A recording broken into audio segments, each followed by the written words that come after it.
Avis à la populace. Aujourd'hui, 6 mai de l'an de grâce 2007, Sa Majesté Philippe de Villiers, premier du nom, vient d'être élu monarque de la 6e République. C'est beau d'y croire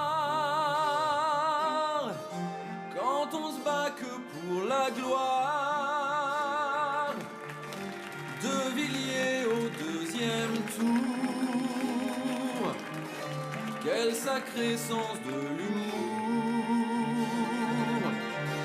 C'est beau d'y croire, si le trône c'est sa passion, c'est pas trop tard pour élire le roi des cons.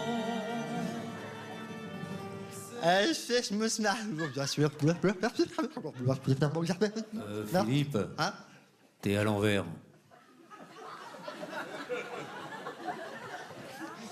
Oh, c'est la merde. Merde alors.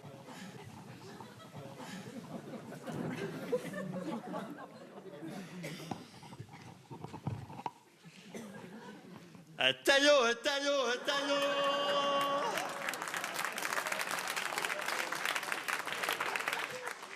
Christ roi qui es aux cieux, que ton nom à Maastricht soit sanctifié, que ta volonté soit faite au Puy du Fou comme au ciel.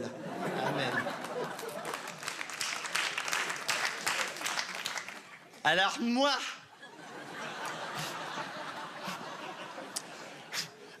Philippe de Villiers, empereur de la 6e République, je peux vous dire que maintenant que je suis là, le pays va connaître plus de changements que Sheila après son lifting.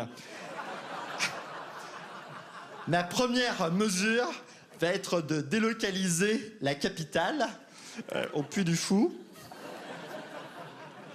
La deuxième, ça va être la lutte contre la pornographie à la télévision. Cela suffit.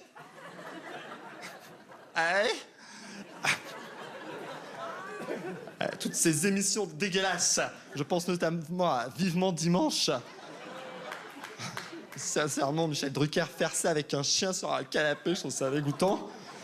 Donc, je peux vous dire que toutes ces émissions hérétiques vont être remplacées, notamment par le Jour du Seigneur, qui sera donc tous les dimanches, avec la messe récitée en allemand par notre bon pape Benoît 1664, qui a succédé à Jean-Paul II Tension. Pardon, faut pas se moquer. Excusez-moi, faut pas se moquer. Notre père qui est derrière. Non, pas se moquer, Jean-Paul II. D'autant que Jean-Paul, avant de nous quitter, a fait un travail magnifique. Vous vous rendez compte ? Faut pas se moquer de la religion. Attention, c'est interdit. Tout est interdit de toute façon maintenant. Faut pas se moquer de la religion. Rendez-vous compte de ce type qui est parti après avoir fêté les 20 ans de pontificat. Comme qui dirait, le pape avait 20 ans. Ouais. Cela dit, pour les papes, je vous rassure, c'est comme pour les chiens, il faut multiplier par 7. Pour ceux, en tous les cas, qui refusent la messe en allemand, j'ai une solution toute bête, au bûcher, direct. On a déjà d'ailleurs commencé à faire brûler quelques artistes. J'ai de la liste ici. Par exemple, Véronique Sanson. On peut dire qu'avec tout l'alcool qu'elle a dans le sang, elle n'a pas mis longtemps à se consumer. Il faut dire aussi qu'on l'avait mis à côté de Frédéric Becbédé et de Dany Girardot. On serait cru à l'éruption de l'Etna, c'était magnifique. Et puis, j'ai aussi prévu pour les femmes adultères la lapidation en place publique. Il paraît d'ailleurs que Jean-Pierre Pernaut a déjà commencé à enlever tous les pavés de la capitale. Enfin, je vais supprimer l'avortement, enfin, sauf pour les hommes politiques. Je ne sais pas si vous avez vu la tête du fils de Fabius. Arrivé à ce niveau-là, si on les laisse se reproduire, il y a non-assistance à personne en danger, il faut faire quelque chose. Enfin, sachez que je ne suis pas insensible au pacte écologique de Nicolas Hulot. Oui, c'est vrai, parce que la pollution, c'est un problème. Moi, j'ai trouvé un truc tout simple, auquel personne n'avait pensé, le retour de la calèche. Le crottin de cheval, ça ne pollue pas. En plus, ça présente un avantage certain, c'est qu'on peut le recycler après pour s'en faire des masques de beauté pour le visage. C'est Love Amour qui m'a donné la recette. Bon, elle, peut-être qu'elle en a un petit peu abusé, parce qu'à la fin, elle était tellement accro qu'elle rentrait carrément la tête dans le cheval. Donc, bon.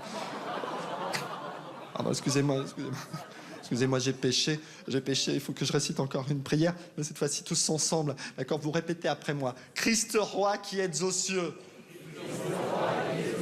Magnifique. Que ton nom à Maastricht soit sanctifié. Que ta volonté soit faite, au puits du fou comme au ciel. Amen. Merci. Partez en paix.